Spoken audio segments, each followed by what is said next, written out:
El fuego de la guerra consumi imperios enteros. Las legions marcharon bajo el estandarte de Roma, dejando tras de ciudades en ruinas y territorios sumidos. Entre los generales que comandaron estas fuerzas, algunos inspiran miedo incluso en los corazones más valientes. Hoy exploraremos a los 10 generales tímidos del Imperio Romano, hombres cuyo nombre evocaba terror, disciplina implacable y estrategias que cambiaron el curso de la historia.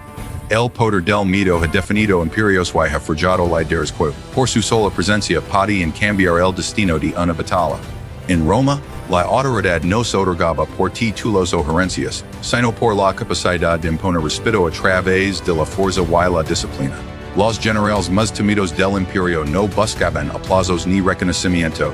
Su único objetivo era la eficacia, el control absoluto de sus legions y la certeza de que ningún enemigo sobreviviría a la imprudencia de subestimarlos. Desde el primer choque de escudos hasta el eco de los tambores que anunciaban la marcha de las tropas, estos hombres encarnaban la liderazgo que gobernaba el campo de batalla. Cada orden, cada estrategia, cada movimiento estaba calculado para maximizar el impacto sobre el enemigo y minimizar cualquier margen de error. La fama de su crueldad los presidia. Sus nombres se susurraban en los campamentos enemigos con una mezcla de respeto y terror. No era solo la fuerza de sus ejércitos lo que los hacía temibles. Era su habilidad para manipular la percepción, para hacer que el miedo penetrara incluso en los corazones más valientes. Antes de que una batalla comenzara, ya habían ganado una victoria psicológica. Las ciudades se rendían al escuchar que un general romano avanzaba hacia ellas, incluso antes de que las legions aparecieran. Las murallas se ablandaban y los defensores dudaban. La mera expectativa de su llegada era suficiente para quebrar la resistencia. Estos generales entendían que el miedo era una herramienta más poderosa que la espada. Lo cultivaban con cuidado. A veces median actos de brutalidad calculados, otras median la reputación construida a través de victorias incontestables. Cada campaña era un recordatorio para aliados y enemigos. El poder de Roma estaba personificado en estos hombres, y subestimarlos era condenarse a la derrota. La disciplina era un componente inseparable de este miedo. Los soldados eran entrenados para obedecer sin cuestionar, para avanzar incluso cuando la lógica dictaba la retirada. Los generales temidos no toleraban la debilidad ni la indecisión. Sus órdenes eran absolutas y el cumplimiento era obligatorio. La combinación de miedo y disciplina aseguraba que las legions actuaran como una sola entidad, implacable, coordinada, casi inhumana en su precisión. Pero la autoridad basada en el miedo no se limitaba al campo de batalla. Influye en la política, en la gestión de territorios conquistados, en la administración de ciudades y provincias. Los generales más temidos podían decidir la vida y la muerte de poblaciones enteras, y sus decisiones eran escuchadas sin cuestionamiento. La certeza de la represalia o del castigo hacha que la obediencia fuera la única opción. Y así el miedo se convertía en un instrumento de control total, un poder que superaba incluso la fuerza física. El impacto de este miedo era duradero. Incluso después de la retirada de las legions, los rumores sobre su rigor, su eficacia y su crueldad persistían. Generaciones enteras recordaban las campañas que habían devastado regiones enteras, las ciudades que habían cambiado de manos y los enemigos que habían aprendido a temer el solo nombre de Roma. Este temor histórico, transmitido de boca en boca y de escritos militares, consolida la autoridad de los generales y la reputación del imperio como un poder implacable y dominante. El miedo entonces no era un efecto colateral de la guerra, sino un elemento central de la estrategia. Era cultivado, calculado y utilizado con precisión.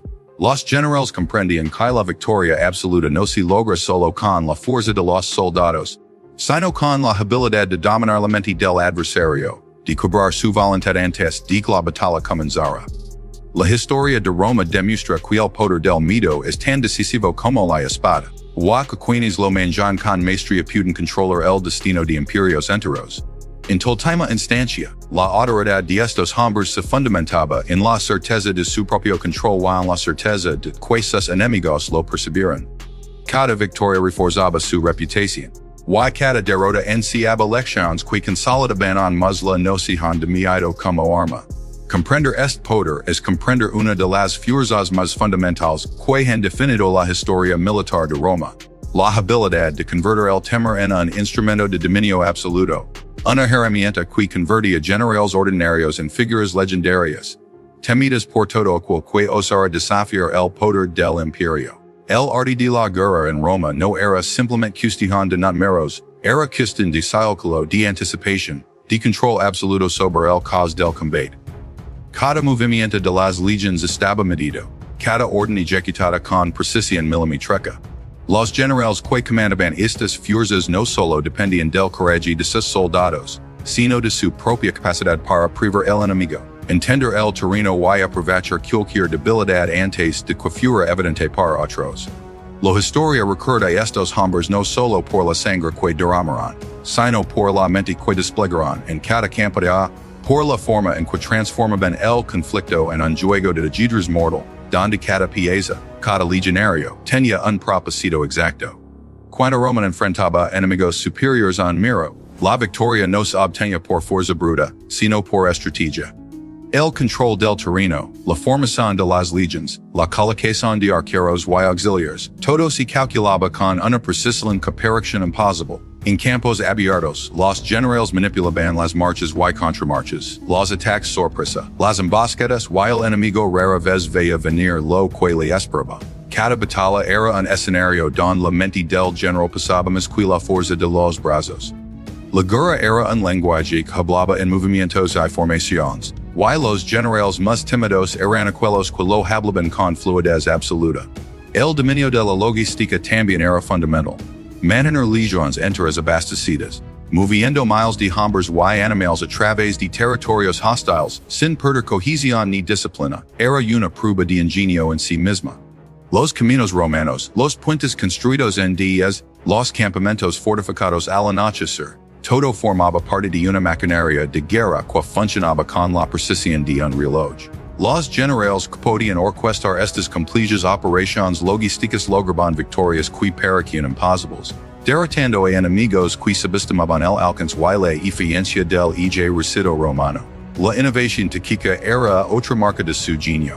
Algunos adoptaban formaciones inusuales para sorprender al enemigo, otros utilizaban la artillería de asedio de formas que cambiaban el curso de las batallas. La ingeniería militar, desde catapultas hasta trincheras improvisadas, se convertía en una extensión de la mente del general, una forma de pensamiento aplicado a la violencia. No se trataba de improvisación. Cada acción estaba planificada, cada contingencia prevista, y cada error del enemigo explotado hasta su límite. La guerra se convertía en un tablero donde la anticipación y la estrategia valen más que la fuerza bruta. La paciencia también jugaba un papel crucial. Un general inteligente sabía cuándo atacar, cuándo esperar, cuándo presionar y cuándo retroceder. Algunas campañas se prolongaban meses incluso años, porque la victoria no era inmediata, requería tiempo, planificación y la explotación de cada ventaja disponible. La historia de Roma está llena de ejemplos donde la disciplina estratégica, más que la impulsividad, decide el destino de ciudades enteras y regiones enteras. La mente del general era la clave para transformar la inercia del conflicto en resultados decisivos. Cada victoria reforzaba la reputación del general, pero también intensificaba el miedo que inspiraba. Los enemigos no solo temían la fuerza de las legions, sino la previsión, la astucia, la capacidad de manipular el curso de la batalla con precisión quirúrgica. Una legión romana bajo el mando de un estratega experimentado se movía como una sola entidad. Cada soldado consciente de su posición, cada maniobra deseada para maximizar la eficiencia y minimizar el riesgo. Era un orden adorador en medio del caos, una organización que convertía la violencia en un instrumento controlado por la mente humana. Incluso cuando los generales no estaban en el frente, sus decisiones tácticas se sentían en cada enfrentamiento. Cartas en formas de exploradores, mapas detallados. Todo era parte del arsenal intelectual que permitía prever movimientos enemigos y responder con exactitud quirúrgica. La guerra no era un espectáculo de improvisación. Era un ejercicio de lógica aplicada al conflicto. Y los generales que dominaban este arte se convirtieron en figuras carismáticas, cuyo nombre evocaba respeto y terror en igual medida. La combinación de cálculo, innovación y control absoluto convertía estos hombres en los estrategas más temidos del imperio. No había lugar para la duda o la vacilación. Cada decisión podía significar la diferencia entre la victoria y la aniquilación. Y mientras los historiadores registran los nombres de sus enemigos derrotados, la verdadera historia reside en la mente de los generales, en su capacidad para manipular el caos, para convertir la incertidumbre del combate en un resultado predecible, en un triunfo de estrategia sobre fuerza, de ingenio sobre instinto. La historia nos recuerda que la guerra no es un fenómeno de azar. Es un art, una ciencia y, sobre todo, una demostración del poder de la mente humana cuando se aplica a la violencia organizada. Los generales más temidos no fueron recordados por sus actos de heroísmo, ni por la gloria que buscaban, sino por la eficacia con la que podían mover ejércitos, anticipar movimientos enemigos y dominar el campo de batalla con un ingenio implacable. Sus nombres permanecen como testamento de la supremacía del intelecto militar sobre la brutalidad del conflicto. El miedo era un arma tan poderosa como la espada, y los generales temidos del Imperio Romano lo sabían. No necesitaban discursos grandilocuentes ni promesas de gloria. Su autoridad se forjaba en el acero, en el humo de ciudades incendiadas, en el lando de pueblos conquistados. La brutalidad y la crueldad no eran errores, ni actos aislados, eran herramientas calculadas, precisas, diseñadas para someter. Para imponer un orden que solo Roma podía sostener. Cuando en la legión marchaba, los habitantes de cada ciudad sabían en lo que estaba por venir. Las puertas se cerraban, los tesoros se escondían, y la esperanza de resistencia se desvanecía. Algunos de estos generales actuaban con rapidez, atacando antes de que sus enemigos pudieran organizarse. Sus campañas no eran meras batallas, sino instrumentos de terror que demostraban una y otra vez la supremacía de Roma. Cada ataque calculado, cada saqueo, cada ejecución pública servía como mensaje de desafiar a Roma tenía un precio mortal. La disciplina de los soldados era implacable, y cualquier desobediencia se castigaba con extrema severidad. Pero los generales no solo usaban el castigo sobre sus propios hombres, sus enemigos sentían la fuerza de su crueldad de manera directa. Ciudades enteras eran arrasadas si se resistían, aldeas enteras desaparecían bajo el fuego y la espada. El simple rumor de su llegada podía hacer que una población se rindiera sin luchar, porque sabían que la alternativa era la destrucción total. No todos los actos de brutalidad eran públicos, ni todos buscaban el reconocimiento. A veces, el miedo se cultivaba en silencio, a través de decisiones estratégicas que despojaban a un enemigo de sus recursos de sus líderes, de su moral. Los generales romanos entendían que el combate no solo se libraba en el campo de batalla, sino también en la mente de quienes resistían. En una población desmoralizada era tan efectiva como un ejército derrotado. La violencia, lejos de ser caótica, estaba perfectamente medida. Los generales más temidos sabían que no mostrar compasión como un se hilo y cuando desatar el terror absoluto. Una ciudad podía recibir clemencia temporal, solo para ser recordada más tarde de que Roma no perdonaba. Cada decisión era calculada, cada acción pensada para consolidar la autoridad de Roma y demostrar que el sería aplastado con eficacia implacable. Incluso dentro de las propias filas romanas, la brutalidad se utilizaba para mantener el control. Los soldados aprendían rápidamente que la disciplina raíz que los nardines era supervivencia. Las ejecuciones por deserción, las represalias por rebelión, los castigos corporales todo contribuye a crear un ejército donde la obediencia no era negociable. Esta misma severidad trasladada a los enemigos produjo un efecto devastador. La reputación de un general podía precederlo a miles de kilómetros, haciendo que los oponentes dudaran antes de que la primera batalla comenzara. La historia recuerda a estos generales no por su compasión ni por sus discursos, sino por la forma en que utilizaron el miedo. Cada conquista, cada victoria sangrienta, cada ciudad devastada es un testimonio de su entendimiento del poder como una mezcla de estrategia y terror. No se trataba de un impulso ciego, ni de un deseo de sadismo, se trataba de eficacia pura. La brutalidad era un lenguaje que todos comprendían, un idioma que Roma hablaba con fluidez y sin disculpas. Y así, a través de los años, su legado permanece. Los mapas del Imperio se expandieron no solo gracias a la fuerza militar, sino gracias a la comprensión del miedo como herramienta. Los enemigos de Roma aprendieron que resistir no era solo arriesgado, era mortal. Cada batalla, cada campaña, cada invasión demostraba que la historia del Imperio no podía entenderse sin la sombra de su brutalidad. Era un recordatorio constante de que, en aquel mundo, la autoridad se consolidaba a través de la violencia y la implacabilidad, y quienes lideraban con miedo sobrevivir en donde otros caen. El estudio de estas tácticas no revela los ni villanos, solo hombres y mujeres enfrentados a la cruda realidad de la guerra. La brutalidad o la crueldad no eran accidentes, eran decisiones conscientes, calculadas para sostener un imperio que dependía de la fuerza y terror tanto como de la diplomacia y la administración. La historia de Roma, tal como se cuenta en sus victorias y derrotas, está impregnada de este entendimiento que el miedo es un arma más poderosa que cualquier legión, y que la supervivencia de un imperio se construye a veces sobre las cenizas de aquellos que se atreven a desafiarlo. El territorio del Imperio Romano no fue simplemente conquistado, fue forjado por la mano firme de sus generales más temidos. Cada avance, cada frontera trazada y cada ciudad subyugada levaba la marca indeleble de hombres cuya astucia y brutalidad eran tan mortales como sus legiones. La expansión romana no fue un accidente. Fue el resultado de estrategias calculadas, marchas implacables y decisiones que dejaban cicatrices en la historia. Desde el norte de África hasta las orillas del Rin y el Danubio. Los generales romanos comprendieron que la victoria no dependía solo del número de soldados, sino de la habilidad para anticipar al enemigo, de la paciencia para esperar el momento exacto, y de la fuerza para aplastar cualquier resistencia.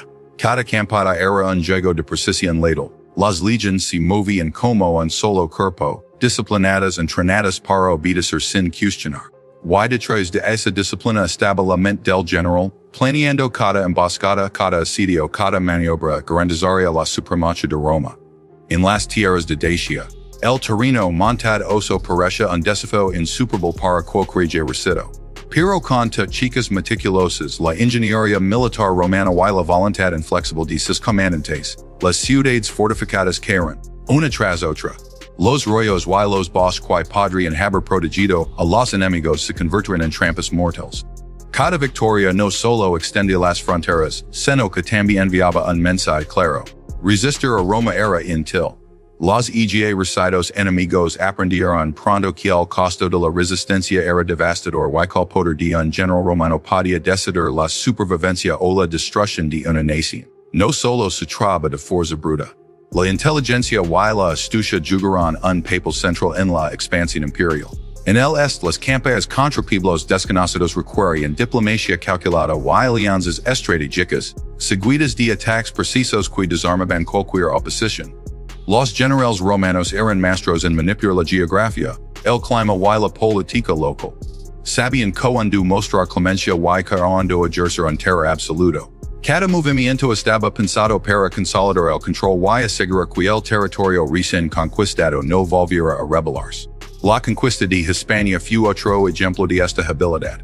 Montes reyes y tribus resistentes se interponían en el camino de Roma, pero los generales encontraron caminos que parecían imposibles, construyeron campamentos fortificados y utilizaron tácticas de desgaste hasta que la resistencia se quebró. Cada victoria en Hispania no solo aseguraba recursos estratégicos y económicos, sino que también ampliaba el aura de invencibilidad que rodeaba al ejército romano. Los generales entendían que la expansión no era simplemente tomar tierra, era construir un imperio que perdurara, consolidando la autoridad de Roma en cada paso. Incluso en tiempos de guerra civil, la expansión y la consolidación territorial seguían siendo un objetivo. Los generales que marchaban contra rivales internos comprendían que cada victoria redefinía el mapa de Roma.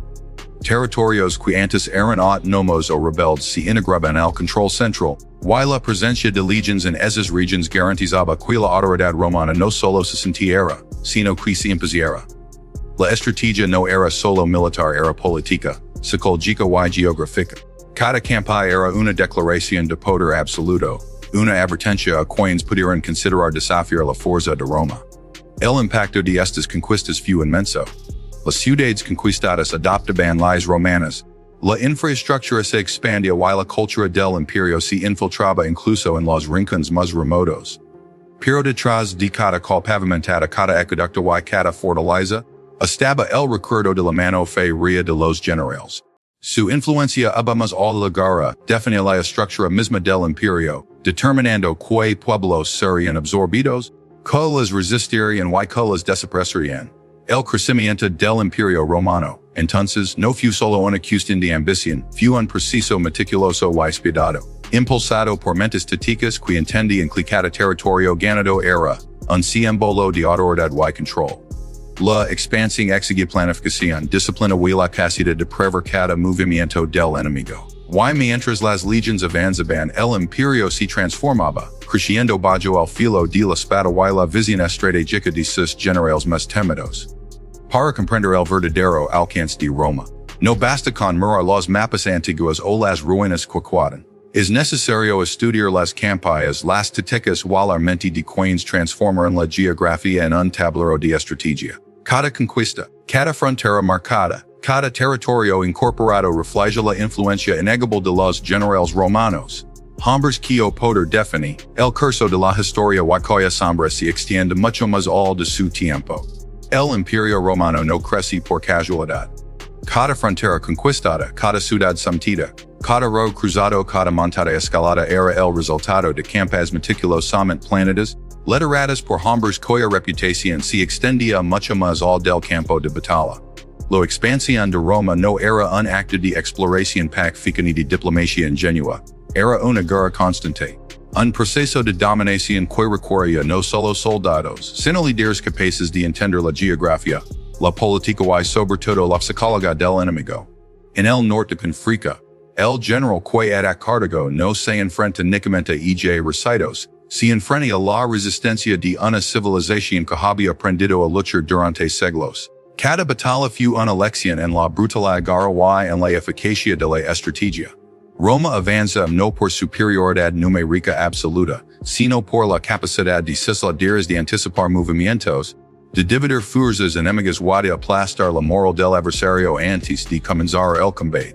Las ciudades caen, sus defensas eran arrasadas y sus habitantes quedaban bajo un control que combinaba disciplina militar y miedo calculado. Más allá del Mediterráneo, en las tierras de Dacia y el este del Imperio, las campañas mostraron un patrón similar. Los líderes romanos no solo buscaban conquistar, buscaban consolidar. No era suficiente derrotar un ejército, era necesario asegurarse de que los pueblos conquistados no pudieran resistir, de que el control romano se sintiera en cada call, en cada fortaleza, en cada asentamiento. Se construyeron vías y acueductos, pero también guarniciones y fortifications, símbolos tangibles del alcance del imperio. Cada conquista estaba diseñada para ser permanente, cada victoria calculada para expandir no solo el territorio, sino la influencia política y militar de Roma. La expansión de Roma era un fenómeno de dos caras. Por un lado, mostraba la capacidad táctica de sus generales, hombres que podían planear campañas complejas a cientos de kilómetros de distancia, coordinando legions, caballeros y suministros con precisión casi matemática. Por otro lado, demostraba la dimensión psicológica del poder romano, el terror se utilizaba como arma. No era raro que rumores sobre la velocidad de la marcha de las legiones o la ferocidad de sus ataques precedieran a la llegada de los ejércitos, haciendo que algunas ciudades se rindieran antes de que siquiera comenzara la batalla. La expansión de Roma se basaba tanto en la inteligencia estratégica como en la construcción de una reputación temible. Viajaba más rápido que cualquier ejército. Incluso cuando se enfrentaban a enemigos aparentemente invencibles, los generales romanos transformaban cada desafío en una oportunidad para demostrar su eficacia. En las montañas del norte, en los desiertos del sur, en los ríos caudalosos y los bosques densos, la adaptabilidad se convertía en una de sus mayores armas. Cada campaña era diferente, pero el objetivo era constante. Aumentar el territorio, consolidar el poder, dejar claro que Roma no aceptaba resistencia. Las victorias no eran celebradas con júbilo, eran herramientas para la siguiente fase de conquista. La expansión del imperio era implacable, sistemática, y cada general era un arquitecto de ese proceso, un hombre cuya visión militar podía cambiar el mapa del mundo conocido. La influencia de estos líderes se extendía más allá de las fronteras. Cada territorio conquistado servía como base para futuras campañas. Cada victoria creaba un efecto dominó, debilitando alianzas enemigas y fortaleciendo la autoridad de Roma en regiones enteras. Las legiones aprendían de cada enfrentamiento, adaptando tácticas y perfeccionando estrategias, Mientras los generales ajustaban sus planes para anticipar la resistencia. La expansión no era aleatoria, era un proyecto de ingeniería militar y política, diseñado para durar siglos. Al final, la expansión de Roma y el temor que inspiraban sus generales no fueron solo sobre territorio, fueron sobre control, sobre poder absoluto, sobre la capacidad de un imperio para imponer su voluntad sobre vastas regiones y diversos pueblos. Cada campada deja una huella indeleble en la historia. Una lección sobre si la combinación de disciplina, estrategia y miedo puede moldear civilizaciones enteras. Los territorios conquistados se convirtieron en columnas de un imperio. Durante siglos dominaría el mundo conocido. Y detrás de cada conquista estaba la mente calculadora de un general cuya influencia definía los límites y el alcance de Roma. El legado de estos generales no es más únicamente por las victorias que lograron en el campo de batalla. Su verdadera marca perdura en la historia, en los textos antiguos que relatan guerras interminables, en los mapas que muestran la expansión de un imperio que parecía destinado a durar para siempre. Roma no se construye únicamente con piedra y ladrillo, se construye con la disciplina de soldados que marchaban bajo jardines inquebrantables, con el miedo que inspiraban aquellos líderes capaces de transformar cada conflicto en una obra de estrategia implacable. Al recordar a estos hombres no se evoca la ternura ni la compasión. Se evoca el poder, el control absoluto sobre la vida y la muerte de millones. Cada decisión, cada maniobra, cada táctica militar tenía un propósito claro. Consolidar el dominio romano, someter territorios rebeldes y asegurar que cualquier intento de resistencia fuera aplastado antes de que siquiera comenzara. Sus nombres se convirtieron en sinónimo de autoridad, no porque fueran justos o misericordiosos, sino porque representaban la implacabilidad del imperio. Sus campadas muchas veces brutales dejaron cicatrices que perduran hasta hoy. Ciudades enteras desaparecieron, legions fueron aniquiladas, y poblaciones enteras aprendieron a temer la llegada de las fuerzas romanas. Los cronistas de la época describen marchas interminables, batallas calculadas con precisión matemática y estrategias que combinaban la sorpresa, la intimidación y el ataque directo. No hubo improvisación, cada acción establecida para imponer respeto y miedo, para asegurar que Roma nunca fuera cuestionada. El impacto de sus decisiones no se limita a la guerra. Algunos de estos generales transformaron la estructura del ejército, implementando reformas que cambiaron para siempre la manera en que se organizaban las legiones. Las tácticas que utilizaban no solo derrotaban al enemigo en el campo de batalla, sino que también servían como advertencia para cualquier nación o tribu considerara desafiar la autoridad de Roma. En cada provincia conquistada, en cada ciudad sometida, el recuerdo de su liderazgo se convirtió en leyenda. Además, su legado trascendió la muerte. A través de los siglos, sus estrategias y victorias han sido estudiadas, imitadas y, en algunos casos, temidas por generaciones posteriores de líderes militares. Historiadores, escritores y filósofos han registrado sus nombres como símbolos de eficacia, disciplina y, sobre todo, poder absoluto. Sus movimientos, sus planes y su capacidad de controlar ejércitos enteros se han convertido en ejemplos de cómo la combinación de inteligencia, audacia y crueldad calculada puede cambiar el destino de un imperio. Incluso aquellos que intentaron resistirlos quedaron marcados por su presencia. La sola noticia de su llegada podía provocar rendiciones anticipadas, porque el miedo que inspiraban no se limitaba al campo de batalla. Penetraba en la mente de soldados y civiles, desarmando cualquier intento de desafío antes de que surgiera. Roma prosperó no solo por sus leyes o por su organización política, sino también por el poder tangible de estos líderes, hombres cuyo nombre evocaba respeto y terror por igual. Hoy al analizar su legado, no se puede separar la historia de la brutalidad que la molde. Los tratados antiguos, los restos arqueológicos y los relatos de crónicas nos muestran que estos generales fueron los arquitectos del dominio romano. Cada victoria, cada estrategia y cada campa exitosa sirvieron para consolidar un imperio que se extendía por 3 continentes. Su influencia fue tan profunda que incluso siglos después, sus tácticas son estudiadas en academias militares alrededor del mundo. Pero más allá de los libros y los mapas, su legado se siente en la forma en que entendemos la historia de Roma. Un imperio construido sobre la disciplina, la estrategia y la capacidad de infundir miedo. Sus nombres permanecen no como hay bondadosos sino como recordatorios de lo que significa literar con autoridad absoluta. Decimo un solo comandante puede cambiar el curso de naciones enteras y dejaron a hula qui ni el tempo puede borrar. Cada uno de estos generales a su manera contribuye que Roma fuera mucho más que un lugar. La convertí en un símbolo de poder inquebrantable. En un testimonio de simulagora, la disciplina y la estrategia pueden definir la historia. Wank los imperios can, y los ejércitos se disuelven. Las lecciones de su liderazgo sustacheques y su capacidad para inspirar temor siguen resonando en los pasillos del tiempo. El legado de estos hombres es un recordatorio fructu y directo. Dico la historia de Roma no se escribe con palabras suaves, sino con el hierro, la sangre y la mente calculadora de quienes entendieron el verdadero arte de la guerra.